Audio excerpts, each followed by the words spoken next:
셋째 날을 기다리고 여인을 가까이 하지 말라 하니라. 아멘. 저는 오늘 하나님의 강림을 준비하는 자세라는 제목을 가지고 여러분과 함께 말씀 나누기를 원합니다. 오늘 함께 읽으신 말씀은 이 모세가 이제 이집트를 탈출해서 그 뒤에 나오는 이야기입니다.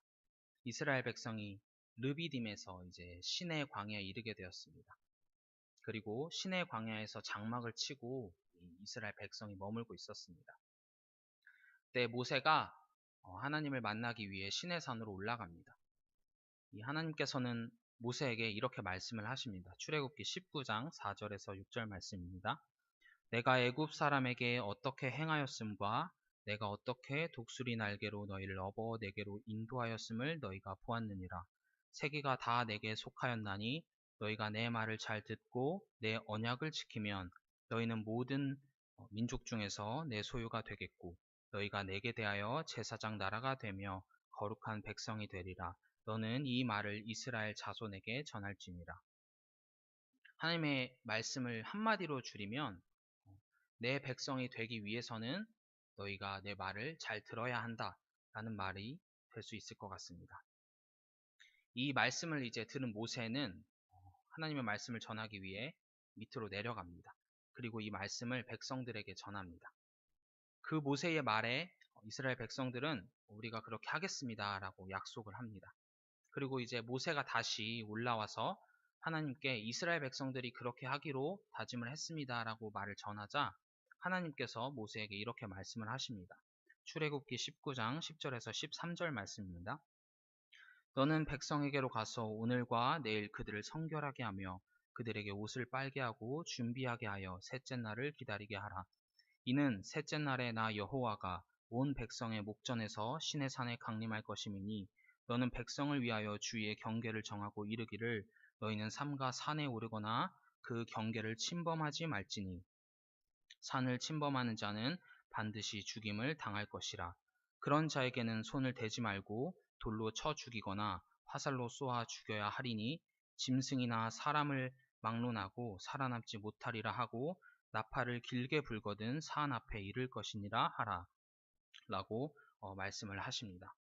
그리고 이 모세는 하나님께 들은 말씀을 가지고 내려와서 이스라엘 백성들에게 또 그대로 전합니다. 이 백성들은 하나님의 명령대로 자신들의 옷을 빨았습니다. 그리고 나서 모세가 이렇게 말합니다. 준비하여 셋째 날을 기다리고 여인을 가까이 하지 말라. 그리고 나서 이 뒤에 이제 등장하는 장면이 하나님께서 시내산에 강림하시는 장면이 등장을 합니다. 그러면 여기서 우리가 한 가지 질문을 해볼 수 있을 것 같습니다. 하나님께서는 이제 출애굽하기까지 나름대로 모세와 소통도 잘 하셨고 이스라엘 백성이 출애굽하기까지도 큰 문제가 없었는데 왜 갑자기 시내산에 강림하신다고 하신 걸까요? 이 구절에서 말하고 있는 것처럼 모세가 말하는 것을 듣게 하고 영영이 믿게 하려 한다라는 의미도 있지만 우리가 하나님께서 강림하시는 그 장면들을 조금 더 자세히 살펴볼 필요가 있을 것 같습니다. 우리가 성경 안에 모든 장면들을 다 보는 것보다 4가지 정도를 한번 추려보았습니다. 첫 번째 장면은 민수기 11장의 장면입니다. 이스라엘 백성들이 막 불평불만을 늘어놓습니다. 우리가 괜히 출애굽을 했다. 그러자 모세가 하나님께 원망을 하는 장면이 등장을 합니다. 하나님, 고기를 주어서 먹게 하라는데 도대체 제가 어떻게 합니까? 제가 혼자서는 저 많은 이스라엘 백성들을 감당을 할 수가 없습니다. 라고 모세가 원망을 하니까 하나님께서 그러면 장로랑 지도자가 될 만한 70명의 사람들을 데리고 와서 이 회막 안에 서 있어라. 그러면 내가 강림을 해서 너와 말하고 내게 임한 그 영을 그들에게도 임하게 하겠다 라고 하나님이 말씀을 하십니다. 그리고 나서 모세가 이 하나님의 말씀대로 그대로 행하니까 구름 가운데 강림을 하셔서 모세에게 말씀하시고 또 모세에게 임한 영이 모세와 함께 했던 70명에게도 임하는 일이 일어납니다. 두 번째 장면은 민수기 12장 장면입니다. 민수기 12장에서 모세가 이제 구스 여자를 취하니까 미리암과 아론이 모세를 막 비방을 합니다. 이 미리암과 아론이 모세를 비방을 하니까 하나님께서는 그 세 사람을 다 부르십니다. 모세, 미리암, 아론을 다 부르시고 이 구름 기둥 가운데 강림을 하십니다. 그리고 이 모세가 아니라 미리암과 아론을 책망을 하시죠. 세 번째 장면은 역대하 5장에서 7장의 장면입니다. 솔로몬이 성전을 다 건축하고 나서 이 여호와의 궤를 메고 처소로 들여놓는 장면에서 이 구름이 가득한 장면이 등장을 합니다. 이 성경 말씀을 제가 한번 그대로 읽어드리자면 역대하 7장 1절에서 3절 말씀입니다. 솔로몬이 기도를 마침에 불이 하늘에서부터 내려와서 그 번제물과 제물들을 사르고 여호와의 영광이 그 성전에 가득하니 여호와의 영광이 여호와의 전에 가득하므로 제사장들이 여호와의 전으로 능히 들어가지 못하였고 이스라엘 모든 자손은 불이 내리는 것과 여호와의 영광이 성전 위에 있는 것을 보고 돌을 깐 땅에 엎드려 경배하며 여호와께 감사하여 이르되 선하시도다 그의 인자하심이 영원하도다 하니라. 그리고 마지막 장면은 열왕기상 19장 장면입니다. 이번에는 엘리야가 이 이세벨에게 협박을 받아서 도망가고 있는 장면입니다. 엘리야는 하나님이 계시다고 생각하는 이 시내 산으로 갑니다. 거기서 엘리야가 만나는 건 엄청난 바람, 그리고 큰 지진, 불 가운데 임하신 하나님이 아니라 이 세미한 음성 가운데 나타나신 하나님을 발견합니다. 물론 이걸 강림하셨다라고 정확히 말하기는 어렵지만 이 바람과 지진, 불은 하나님의 강림을 상징하는 그런 대표적인 것들이기 때문에 하나님께서는 이 세미한 음성 가운데 엘리야에게 나타나신 겁니다. 그리고 하나님께서 이 엘리야에게 유명한 말씀을 하십니다. 열왕기상 19장 18절 말씀입니다. 내가 이스라엘 가운데 7,000명을 남기리니 다 바알에게 무릎을 꿇지 아니하고 다 바알에게 입맞추지 아니한 자니라. 이 오늘의 말씀과 앞서 살펴본 이 네 가지 말씀을 통해 우리는 하나님께서 강림하신다는 것에 아주 근본적인 중심된 그 의미는 내가 너와 함께한다 라는 의미를 가지고 있다는 것을 알 수 있습니다. 첫 번째 장면에서 하나님께서는 모세와 70명의 사람들과 함께 하신다는 것을 말씀하신 것이고, 두 번째 장면에서는 모세와 함께 하신다는 것을 말씀하신 것이고, 세 번째 장면에서는 성전에서 내가 너희와 함께 하겠다 라고 말씀을 하신 것이고요. 네 번째 장면에서는 낭망하지 말아라, 내가 너와 함께 할 것이다 라고 엘리야에게 말씀을 하신 것입니다. 그래서 이 하나님께서 강림하시는 장면들을 보면 막 단순히 무섭거나 공포스러운 장면이 아니라 내가 너희와 함께 한다 라고 아주 강력하게 말씀하시는 방법인 겁니다. 그런데 하나님께서 무슨 일이 있을 때마다 매번 강림하시지는 않습니다. 이 강림뿐만 아니라 하나님께서 내가 너희와 함께한다 라는 걸 상징하는 것들이 많이 있습니다. 이스라엘 백성에게는 언약궤가 그 상징이었고, 또 솔로몬이 성전을 짓고 나서는 성전이 하나님께서 함께 하신다는 상징이었습니다. 그래서 우리는 이 강림과 하나님께서 강림하시는 장면, 언약궤, 성전이 곧 하나님께서 함께 하신다는 상징이라는 것을 알 수가 있습니다. 그런데 이 어느 순간에 가면 하나님께서 아주 강력하게 강림하시는 사건이 일어납니다. 이전까지는 불 가운데 나타나셨고 언약궤나 성전으로 이렇게 너희와 함께 한다라고 말씀을 하셨었는데, 이번에는 인간의 몸을 입고 직접 내려오십니다. 우리는 그걸 성육신이라고 하죠. 이 마태복음 1장 23절 말씀입니다. 보라, 처녀가 잉태하여 아들을 낳을 것이요 그의 이름은 임마누엘이라 하리라 하셨으니 이를 번역한즉 하나님이 우리와 함께 계시다 함이라. 그리고 이 하나님이신 예수님께서는 요한복음 2장에서 말하고 있는 것처럼 성전이셨습니다. 예수님이 곧 성전이셨다는 거죠. 다시 말씀드리면 예수님께서 이 땅 위에 계신 것이 내가 너희와 함께한다 라는 것을 나타내고 있는 겁니다. 이전까지 하나님은 하늘에 계셨습니다. 그래서 범접할 수 없었고요. 감히 다가갈 수 없었던 그 하나님이 이제는 육체를 입으시고 죄인인 인간과 함께 하시는 겁니다. 그리고 그 예수님께서 십자가에 달려 돌아가셨을 때 성소의 휘장이 찢어졌죠. 잘 아시겠지만 이 휘장이 찢어졌다는 건 이제는 우리가 제사장 없이 직접 하나님께로 갈 수 있게 되었다는 겁니다. 이전에는 하나님이 계시던 그 하늘과 죄인인 우리가 있었던 그 땅이 구분되어 있었고, 하나님께서 내려오실 수밖에 없었다면 이제는 휘장이 찢어졌기 때문에 우리가 하나님을 아버지라 부를 수 있게 되었고요. 이전과는 다르게 우리가 하나님께 나아갈 수 있게 되었습니다. 하나님께서는 언약궤나 성전과 같은 상징이 아니라 이제는 실제로 우리와 함께 하신다는 겁니다. 그리고 실제로 함께 하시죠. 우리 안에 성령님이 계십니다. 바울은 고린도전서에서 이 사실을 정확하게 말해주고 있습니다. 고린도전서 3장 16절 말씀입니다. 너희는 너희가 하나님의 성령인 것과 하나님의 성령이 너희 안에 계시는 것을 알지 못하느냐.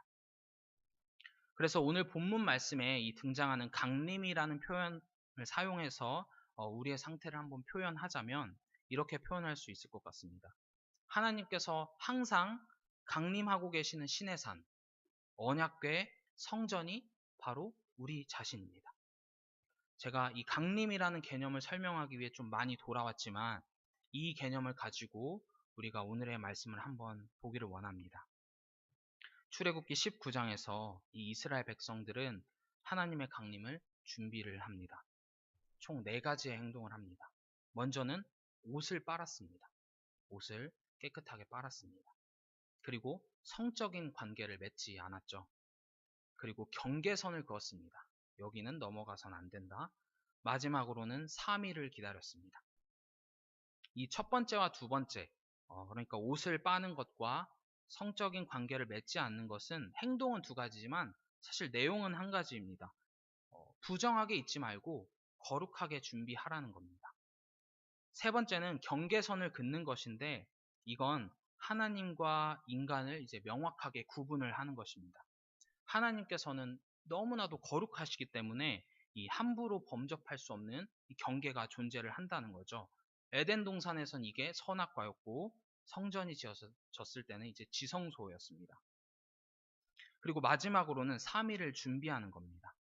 이 3일이라는 기간은 성경에서 굉장히 많이 등장하는 기간인데 아브라함이 이삭을 바치러 갈 때 그 기간도 3일이었고 모세가 바로에게 이스라엘 백성을 보내달라고 할 때도 사흘길쯤 광야로 가도록 해달라고 말을 합니다. 다 말할 수 없을 만큼 성경에서 3일이라는 기간은 굉장히 많이 등장을 하는데 이 3일이라는 이 시간은 변화의 시간을 의미합니다. 예수님께서도 3일 만에 부활을 하셨죠. 그래서 이 3일이라는 시간은 이스라엘 백성들이 엄청난 변화를 앞두고 준비해야 할 시간이라고 할 수 있습니다. 물론 이 이전에도 하나님께서 계속해서 이스라엘 백성과 소통하시긴 했지만 이 강림 이후에 본격적으로 하나님께서 그들과 언약을 맺으시고 율법을 주시고 공식적인 하나님의 백성으로 선포하시기 때문에 엄청난 변화라고 할 수 있습니다. 이것들을 정리해보면 이스라엘 백성들은 하나님을 맞이하는 데 있어서 자신들의 몸을 거룩하게 구별하려고 했고 또 하나님과 자신들의 경계를 확실하게 구분했습니다. 넘어가서는 안 된다는 선이 있다는 걸 명확하게 인지하고 있었죠. 그리고 하나님을 만난 이후에 자신들의 삶이 달라지고 변화될 것을 기대하는 마음으로 또는 두려워하는 마음으로 3일을 준비하고 기다렸습니다. 저는 이 이스라엘 백성들의 태도를 한마디로 이렇게 표현하고 싶습니다. 하나님을 경외하는 것이라고 말할 수 있을 것 같습니다. 하나님을 두려워하는 마음으로. 그러나 한편으로는 우리와 함께 하시는 하나님의 그 임재, 강림, 나타나심, 내려오심을 기대하는 마음으로 우리를 거룩하게 구분하고 하나님과 나와의 경계, 차이를 인정하며 변화를 이끌어 가실 하나님을 기다리는 것. 그것이 바로 하나님을 경외하는 태도인 겁니다. 오늘 말씀을 통해 우리는 3가지를 나눠볼 수 있을 것 같습니다. 먼저는 거룩하게 지키는 것입니다. 우리가 삶을 살아갈 때 세상의 사람들과는 다르게 그리스도인으로서 지켜야 할 것들이 많이 있습니다. 또 세상과 구분되고 구별되어야 할 것들이 분명히 있습니다. 그리고 우리는 이것들을 지키며 살아가야 하죠. 두 번째는 하나님과 우리 사이에 선을 긋는 것입니다. 우리가 피조물로서 하나님의 주권을 인정하고 우리의 연약함을 인정하고 하나님께서는 위대하시고 우리는 여전히 연약함을 인정하는 겁니다. 넘어설 수 없는 부분이 있고 우리가 감히 하나님의 자리에 올라갈 수 없음을 우리는 하나님 앞에서 처절하게 인정을 해야 합니다. 세 번째는 하나님께서 강림하신 때를 묵묵히 준비한 것처럼 우리 역시도 변화될 삶을 기대하며 기다리고 자신들의 도리를 다했던 이스라엘 백성들처럼 우리도 준비하고 기대를 해야 할 것입니다. 그런데 제가 아까 중간쯤에 예수님께서 휘장을 찢으셨다고 말씀을 드렸습니다. 그리고 성령님께서 우리와 함께 하시기 때문에 제가 하나님께서는 이미 우리에게 강림해 계신다고 말씀을 드렸습니다. 그래서 방금 말씀드린 세 가지에 저는 추가적으로 세 가지를 다시 말씀을 드리고 싶습니다. 첫 번째는 제가 거룩하게 지켜야 한다라고 말씀을 드렸는데요. 사실 이미 우리는 거룩합니다. 신의 산이 거룩한 장소가 되는 이유는 신의 산이 어떤 막 특별한 장소여서가 아니라 다른 산들과 봤을 때 막 더 예쁘거나 아름다워서가 아니라 그냥 하나님께서 그곳에 강림하셨기 때문에 신의 산이 거룩한 곳이 되는 겁니다. 다시 말씀드리자면 내가 거룩해서 하나님께서 나와 함께 하시는 것이 아니라 하나님께서 우리와 함께 하시기 때문에 우리가 거룩한 백성이 되는 것입니다. 그리고 더 나아가 우리가 가는 그곳이 거룩한 곳이 됩니다. 왜냐하면 우리 안에 성령 하나님께서 계시기 때문에 거룩하신 하나님께서 우리 안에 계시기 때문에 우리가 가는 그곳이 곧 거룩한 곳이 되는 것입니다. 두 번째는 하나님과 우리 사이에 선을 긋는 것이라고 말씀을 드렸는데요. 우리가 여전히 하나님의 자리에 올라갈 수 없는 것은 사실입니다. 그렇지만 하나님께서는 예수님을 통해 휘장을 찢으시고 원수된 우리를 원수가 아닌 하나님의 아들과 하나님의 딸들로 삼아주셨습니다. 이스라엘 백성들은 신의 산으로 함부로 나아갈 수가 없었습니다. 하지만 휘장을 찢으신 그 예수님으로 인해 우리는 하나님께 나아갈 수가 있습니다. 세 번째는 3일간의 기다림입니다. 그런데 이제 우리에게 기다림은 필요 없습니다. 이미 하나님께서 우리와 언제나 항상 함께하고 계시기 때문입니다. 우리가 성령님께서 내주하신다 이런 표현을 사용하죠. 성령님께서 언제나 우리와 함께 하시기 때문에 우리는 변화를 기다리는 것이 아니라 매일의 삶을 살아가면서 매일의 삶을 하나님 앞에서 살아가며 점점 더 예수님을 닮아가는 것입니다. 그리고 성령님께서 우리와 함께 하시기 때문에 우리는 예수님을 닮아갈 수밖에 없습니다. 하나님의 강림을 준비하는 이 이스라엘 백성의 자세와 우리의 자세 비교했을 때 동일해야 하는 점들도 분명히 있습니다. 하지만 아주 큰 차이도 있습니다. 이미 우리는 거룩하고 하나님께서는 이스라엘 백성들과는 달리 예수님을 통해 그 경계선을 지어주셨고 휘장을 찢어주셨습니다. 그래서 우리가 직접 하나님께 매일의 삶 속에서 나아갈 수 있게 해주셨습니다. 그리고 우리는 이미 예수님 안에서 변화받았고 매일의 삶에서 점차 변화되어 간다는 사실입니다. 이 모두가 오늘 하나님의 백성으로 부름받은 우리가 품어야 하는 마음입니다. 제가 마지막으로 드리고 싶은 말씀은 이것입니다. 예수님 안에서 하나님의 자녀로 부름받은 우리는 이미 택하신 족속입니다.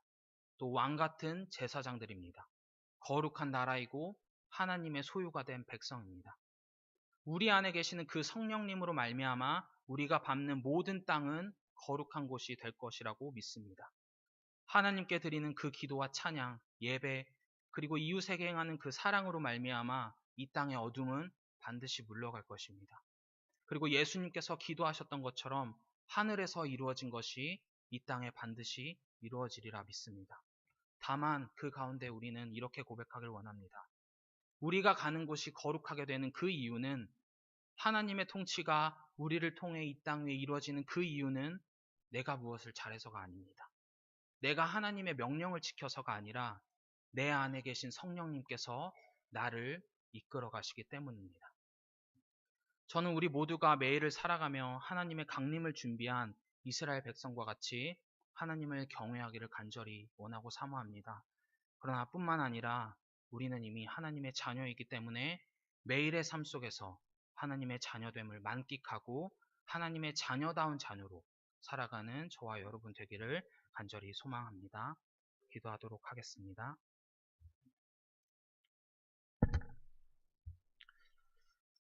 하나님 아버지, 우리가 주님 앞에서 이스라엘 백성과 같이 하나님을 경외하는 마음을 갖기를 원합니다. 하나님을 바라보며 거룩하게 나 자신을 세상과는 구별하기를 원합니다. 하나님과 나 사이에 좁힐 수 없는 간극을 인정하고 오직 하나님만이 왕이심을 고백하길 원합니다. 주님께서 이루실 변화를 기대하는 마음으로 매일을 기다리길 원합니다. 그러나 주님께서 이미 우리와 함께 하시기 때문에 이 모든 것과 더불어 우리가 이미 하나님의 거룩한 백성임을 알고 우리가 밟는 곳마다 거룩한 곳이 되게 하여 주시옵소서. 하나님과 우리 사이에 좁힐 수 없는 간극이 있지만 이제는 우리가 주님의 자녀가 되었기에 주님께로 자유함 가운데 나아갈 수 있게 하여 주심에 감사를 드립니다. 그러나 그저 변화만을 기다리는 것이 아니라 매일의 삶 가운데 함께 하시는 성령님을 통해 변화되어 가는 우리가 되게 하여 주시옵소서.